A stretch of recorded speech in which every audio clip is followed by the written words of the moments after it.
So I might want to get a vibe for it and work out where the chops are. Simply just place the tap wherever you want the chop. Pretty much exactly the same as lazy chop. So watch this.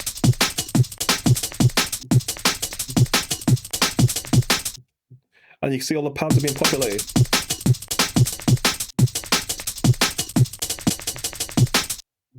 Really, really good. I like that. I really like that. So they've implemented it really well.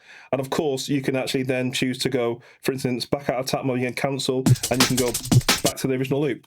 I do like that. Now on the MPC, we've got it here. So you've seen my video, so you know all about the chopping, but if you don't know about the chopping, there's an actually dedicated chop mode, so that's really good. If you ever want to chop a break up or any program material, vocals, anything, riffs, straight to the chop mode, you can see there.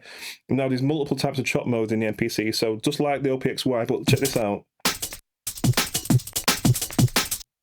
Instantly it's giving me the chops there, but I can fully customize these chops. And of course in the OPXY I can actually change the trim points, and we can do that on the MPC anyway, but I want to show the types of chopping that you can do.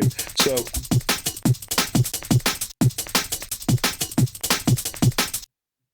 perfect. But now if I go here to this third encoder, which is K3, you get to see the different types of chop.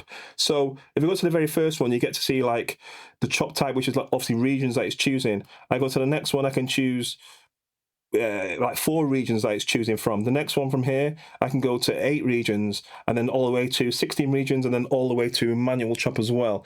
So that's really good. But it also has lazy chop in this as well. So like this.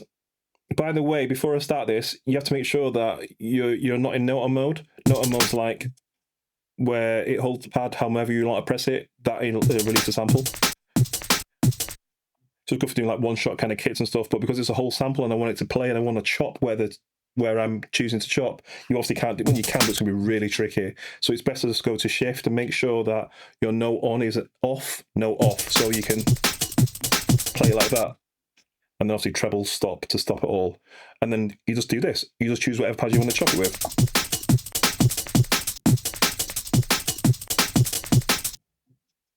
And then there you have it. It's that easy.